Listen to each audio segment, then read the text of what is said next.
Thanks to our panelists. That was such a great conversation. I think a few things that really jumped out to me were, the idea that there's rich opportunity for these types of partnerships and collaboration to happen, but that in order for them to be successful, there needs to be alignment, both in terms of the values and the incentives that we see across sectors, and really that we need to be intentional about bringing in the community to ensure that the partnership is actually fit for purpose and serving the target population. So really, really great insights from the panelists. And thanks again for your contributions.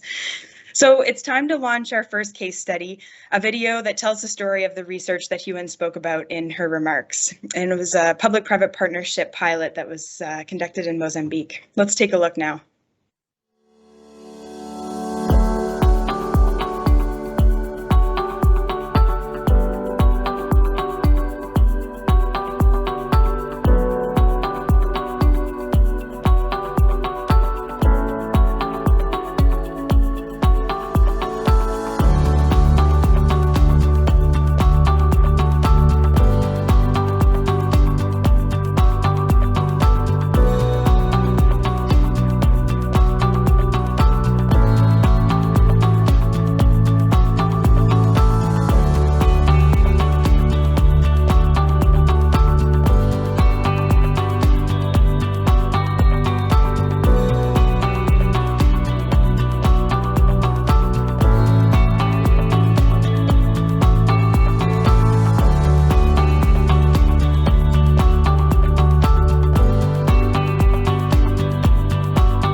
Great. So now it's my distinct honor to welcome our keynote speaker, the Mayor of Freetown, Sierra Leone, Yvonne Aki Sawyerr, who in 2021 was named on the Time magazine 100 Next Most Influential People in the World. Mayor, it is a true pleasure to have you here with us today. Over to you. Thank you so much, Marion. And I do hope that my internet connection from here is going to hold. It's a pleasure to be here and to have the opportunity to speak on Reach's platform about Reach, about leaving no one behind. So with the SDG goals and the deadline for them, 2030, coming very fast towards us, I think it's a really important time for us to be having conversations and talking practically about what can be done and what must be done. The question of the marginalized, the hard to reach, the question of those living in poverty versus those who have access to wealth is one which has exercised society for a very long time, and which in the context of this conversation, I'd like to use our Transform Freetown agenda. I'm actually very conscious of that my screen looks really shaky. Am I being heard? Can you hear me? Yes, okay, great. Now I can continue. I'm I'm very conscious of the fact that the disparities that we see within countries, across communities, and across continents means that when we have conversations about leave no one behind, what that means to different people can be so starkly different. I think as I start, I'd like to just point out that too often lip service, it feels, is what we give to this conversation, and that you have discussions which really do not recognize the real extent to which parts of the world are already left behind and what is required to take them forward. Transform Freetown. This is our 4-year plan for transforming our city. It's what I co-created really with the residents of the city back in 2018 with a launch in 2019. It has as its heart an appreciation that the challenges that our city faces need an intersectoral approach for them to be addressed, but most importantly, it needs to have an inclusive approach.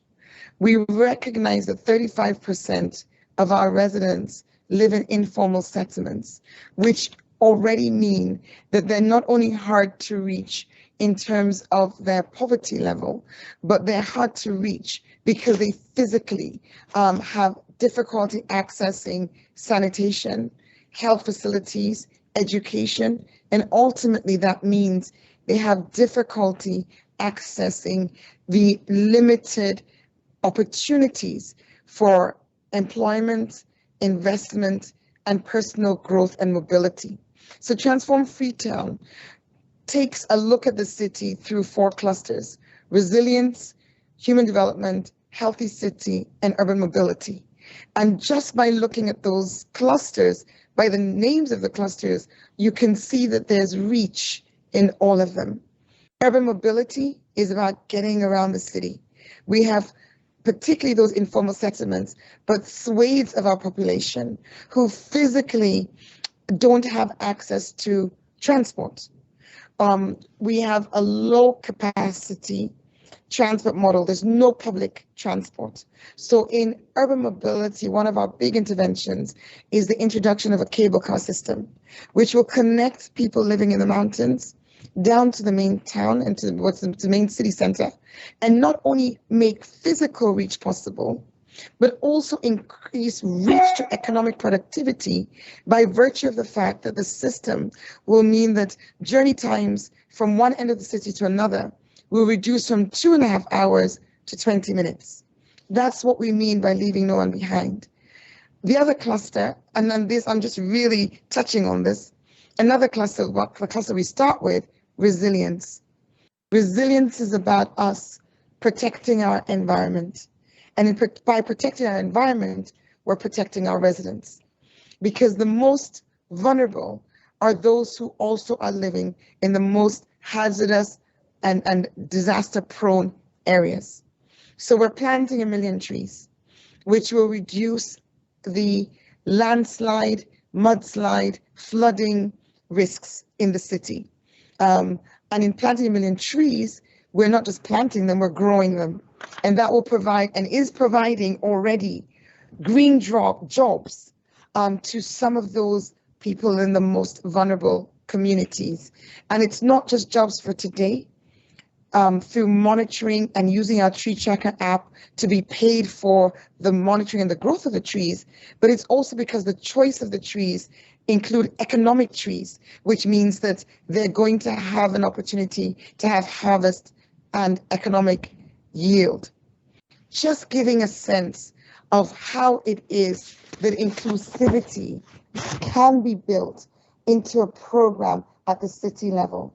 Within sanitation, within healthy city, where we're really reaching out to our young people, trying to reduce maternal mortality, but also silent killers like non-communicable diseases, which impact the poorest the most because of a lack of education and lack of access to testing and to diagnosis.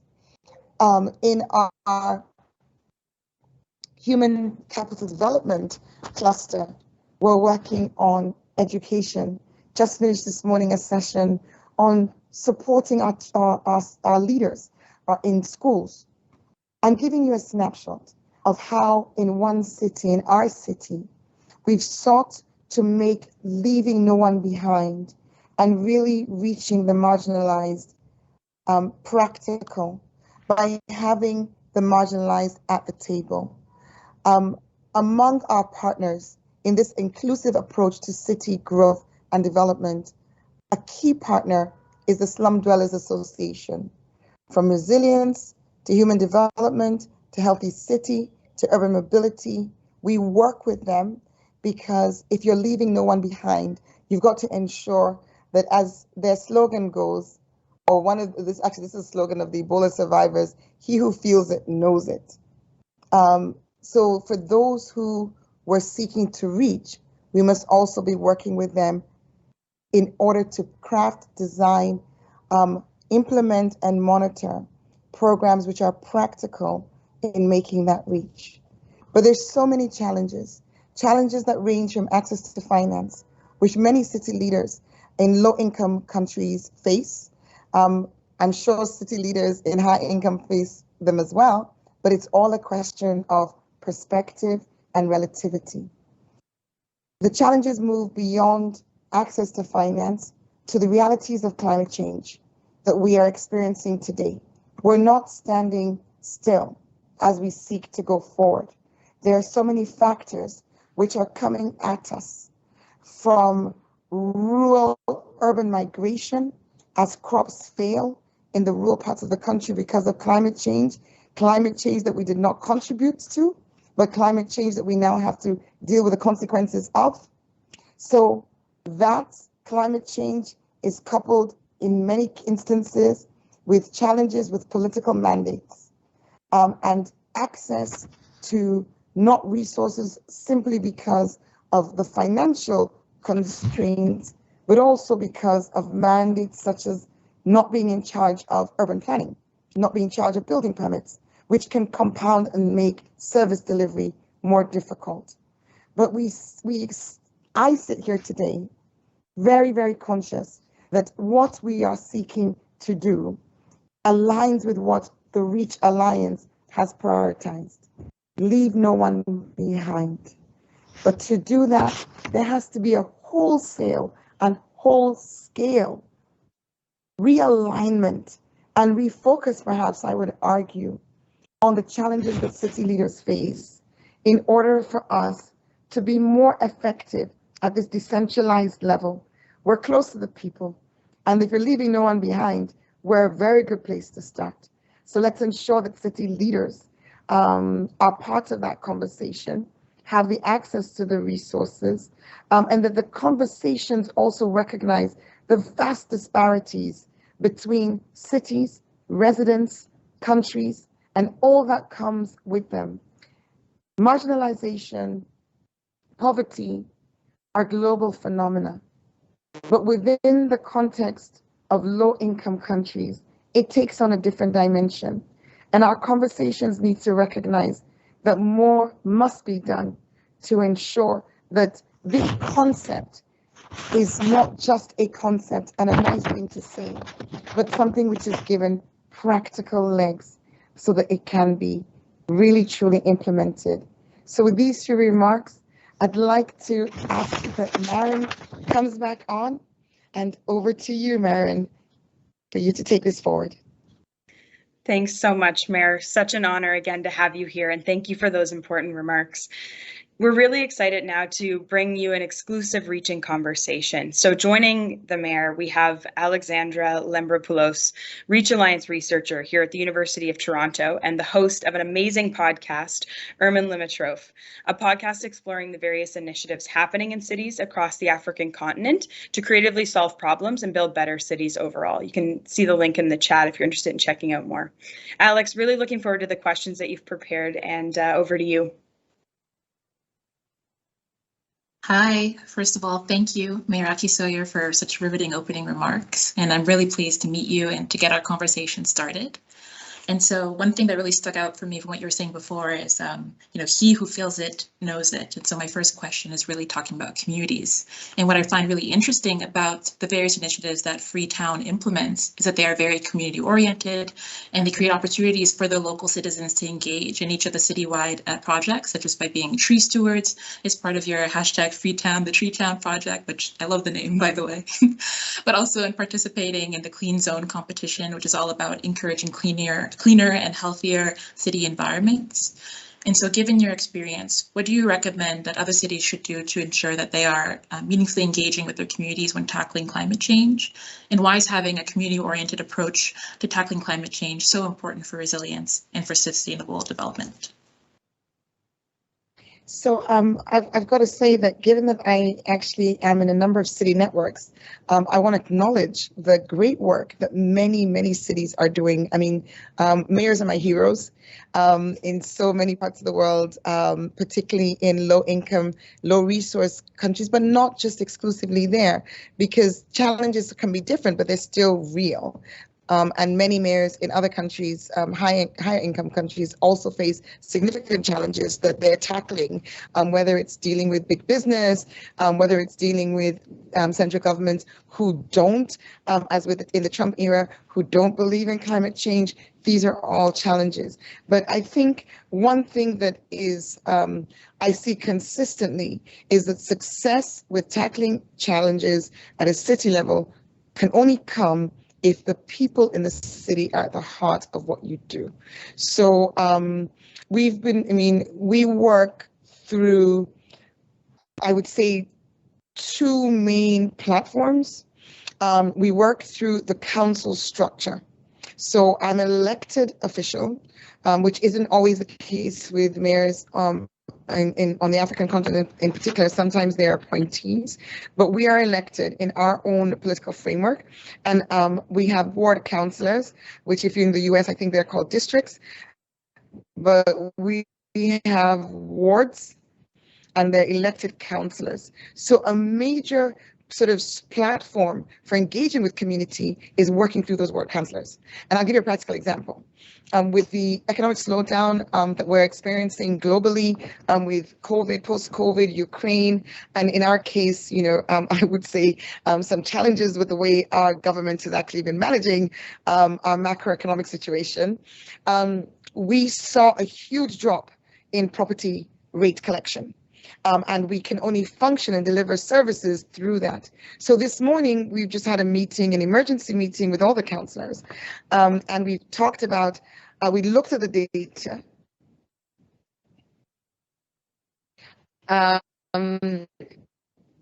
In our city, 80% of our property rate, and we actually, this is something we did 2 years ago. I'll just quickly sort of veer off and say one of our initiatives was to ensure that we reform property rate, because to be resilient, you must have income in order for that income to deliver services. You must rebuild the social contract. That's all about community engagement as well. Rebuild that social contract between yourselves and your residents. They need to see what you do with the funds that you create, you raise, their money, so that their lives are impacted. So we went from a manual system to a digital system. We went from 37 households in our database to over 120,000, 37,000 to 120,000. So for most of our residents, paying rates is still new to them. And then we had challenges with the central government, who stopped us for 1 year after we created the new system. And so we're really just coming into this at a time when things are very difficult. So what have we done? We've said community must be at the heart. So we've had a session today where with the councillors, we've discussed really practical things, getting the communities into a community engagement session, showing them what's been done. We passed the law where 20% of the money raised is this use of it is decided by the communities. They can vote on how the money is used within their wards. So these practical examples means that you're always drawing in the communities. With Freetown, the Treetown, we had community tree giveaways. So in addition to you being able to be employed, because not everyone's going to be employed, but we had centers around the city where anyone could come and collect up to 3 tree seedlings. And then we track where you plant them. And so there's that sense of, I'm a part of this. I can go plant plant a tree in my backyard. We haven't done them for about a year, and I've just said to the team, we need to do it again. Because the community, we need to get that sense of this is something we are all a part of. And I would say that that's for us has really been a winning formula, you know, ensuring that what we do is also transparent. We publish an annual Transform Freetown report where we put our feet to the fire. You know, we publish our targets every year. We put it out. This is what we've done. And people can see, okay, they haven't done so well on this one, but they've done really well on this one. And sometimes, you know, there's a tendency for people not to want to be exposed to that criticism. But, you know, I kind of like have to just take it on the chest and say, okay, we didn't make as much progress on this as we wanted to. But that transparency and holding yourself accountable to your residents also gives them confidence because you're not hiding from them and they can see that you're not hiding from them. And I think it's really built a sense of, okay, you know, one of my favorite expressions as well with my residents is we all have a role to play. So yes, we've not succeeded in this, but Transform Freetown, I always say, is not being done by me, it's being done by all of us. So we have not made as much progress on this as we'd like to. And how do we continue to move forward, pay your rates, and stop dropping litter on the ground? No, that's really, I like that focus on accountability and transparency because, you know, cities are really at the crux of it is about people and communities and how do you foster more resilient ones. And so it's exciting both to have read the work that you've done, but also to hear firsthand the initiatives that you're doing to really ensure that the community is being brought into the fold. And then just building on that, are there any like particular, let's say, like recommendations that you would have for cities to like continue like implementing these kind of like community initiatives in their work? Yeah, I mean, I think, you know, I can't think of a single problem in a city, a single challenge in the city that can be solved without community engagement. And I know that community engagement takes different forms. Sometimes I joke with partners and people from other parts of the world, and I say, you know, when you're talking about Africa, you say community, but then when you are in Europe, you know, you don't use the word community the same way because the person who's living in my apartment block in Manhattan, say, probably doesn't consider themselves my community. But I suppose even if the visual picture that you get, because when we say community here, you're probably talking about people meeting like in a communal area, maybe in a community center, maybe under a tree in an open space, you know, and you get that picture of community. But at the same time, in that neighborhood, there may be a lawyer, there may be a doctor, there may be a university professor who lives in a big house and behind a gated, you know, a wall, and they don't attend those meetings. So that's been also for me a very interesting sort of a very interesting observation. How do we ensure the community is inclusive? How do we ensure that when you talk about working with community, you're not just talking about working with people who are politically active, because that's another group of people who tend to engage with the city leadership. And you're not just talking about people who perhaps are at a lower socioeconomic bracket and therefore feel more of a need to engage with city authorities and maybe are more available to do so in open settings, but you're really bringing everybody in. So let me give you an example of something that we've done, which kind of has enabled us to have this hybrid approach. So with our digital town halls, I mentioned 20% of revenue from wards being decided on by the wards themselves. And initially, when we started off, the concept was to have town halls, you know, community meetings. COVID forced us to rethink because we couldn't gather. So we moved to the concept of a digital town hall where we were randomly selecting names from the property database irrespective of the size of your house or the level of your property rate, and then inviting you to join a WhatsApp group. And so we did the voting and the conversation on WhatsApp. So we would say, there'd be an intro video from the mayor, an intro video from your councillor. Will you be prepared to be part of this? Have a discussion about your biggest challenges. If you have this much money, what would you vote on? And then the voting was done on WhatsApp using a voting platform.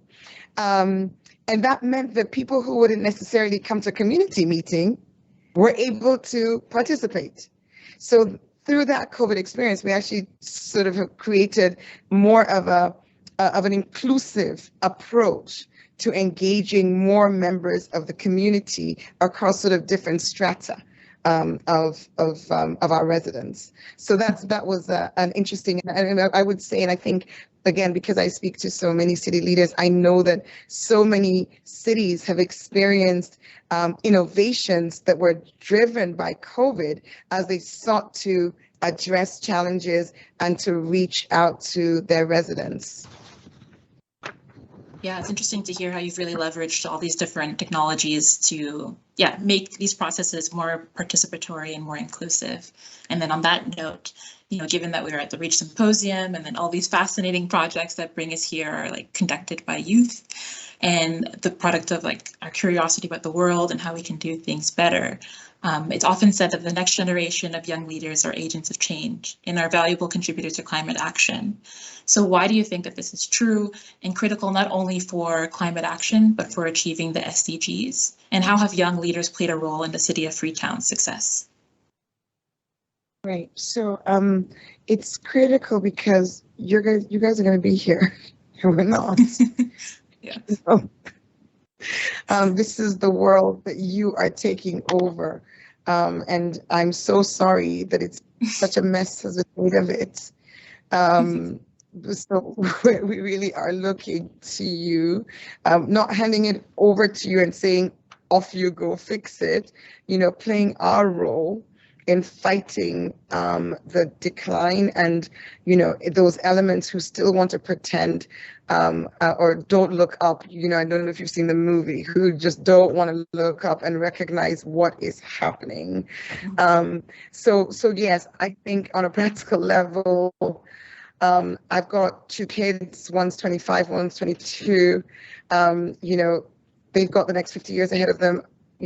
I really don't expect to be living beyond 100. So, and those productive years.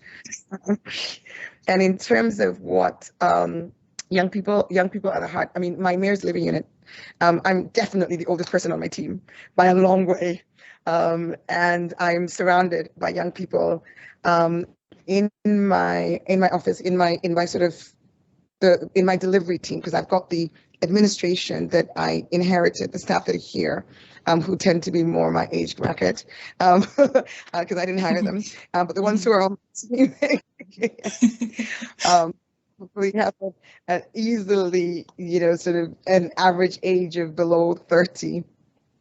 And so they're involved from this perspective, but on the streets as well. The people that we work with, on the tree planting, on sanitation, everywhere, with our school leaders program, with the school cluster mentors, young people play a significant role in our city, especially where 65% of my population are under the age of 35. That's my demographic. That's what I work with.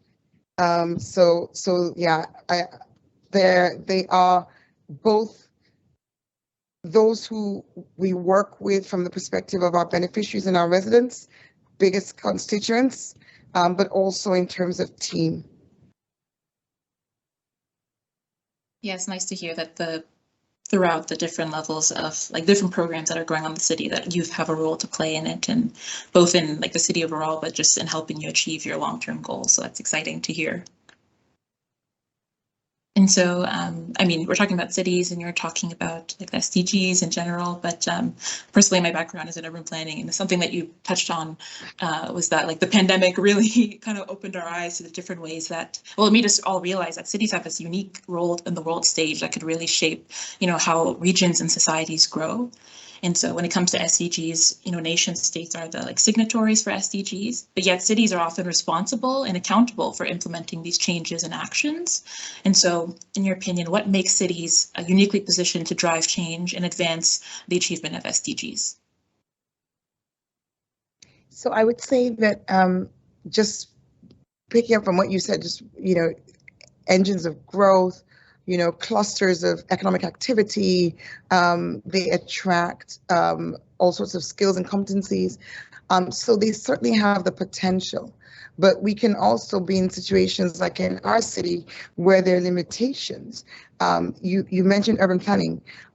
This is going to sound so bizarre to so many people, but the reality is that even though government act in our country devolves land use planning, urban planning, building permits to the cities, to the local authorities, in practice, the central government refuses to devolve this function, which means you have a city which isn't planned, you know, because they can't from the center. So you have the proliferation of informal settlements, you have terrible construction, you have increased hazards, you have inefficiencies being sort of instituted and then amplified because of a lack of planning. And this is happening in a city. And I'm making the point because I want you to show that the city has the potential, but that potential isn't always realized. And that can be because of political drivers, because of legislative constraints. And so this is, I've said this repeatedly now in platforms where there are audiences from the UN or the World Bank, etc., that the conversation about the SDGs and the role of cities cannot and should not be had with us burying our heads in the sand like ostriches and pretending that we don't know that there's political interference, there's there are biases, there are constraints being put on city leaders in many parts of the world, particularly in the global south, which prevent that potential, which is there by virtue of what cities are, from being realized. Oh, that's interesting what you're saying, that yeah, there are multiple elements that need to be, like a more holistic view of like what we're asking cities to do or how to tackle these SDGs is required in order to really, you know, come up with the solutions that we need. Yeah. And so I know we're kind of running close to the end of our time, and so I would think I'm going to turn it over to questions. Is that correct? I think so. And so actually, actually, sorry, we're running really low on our time, so I'm just gonna read the first question here. And so the first one is, the benefits of public-private partnerships are evident, particularly to reach the hardest to reach, but often authorities might be opposed to them, perhaps for ideological reasons. So in your experience, what is the best way to persuade them to engage? Access to resource. You know, somebody asked me today, where do we get financing from Freetown? And I said, from DFIs, from philanthropists, and from the private sector in partnerships. So I think, if they're concerned, I don't have an ideological concern, maybe because I've been in the private sector all my own life prior to becoming mayor. But what you want to do is protect. You want to make sure that you have agreements which are for the benefit of the people. And so if there's an ideological sort of input, you protect through that, as opposed to just saying no, because if you are short of capital, then you really need to get it from everywhere you possibly can. And so unfortunately we only have time for that one question from the audience, and so I'm just going to say thank you very much, Mayor, for the insights that you've provided both in our conversation, but also in your address earlier. So before we head into the break, I'm excited now to share another case example highlighting how the Solar for Health initiative establishes electricity access for off-the-grid healthcare centers in Zimbabwe. So let's take a look.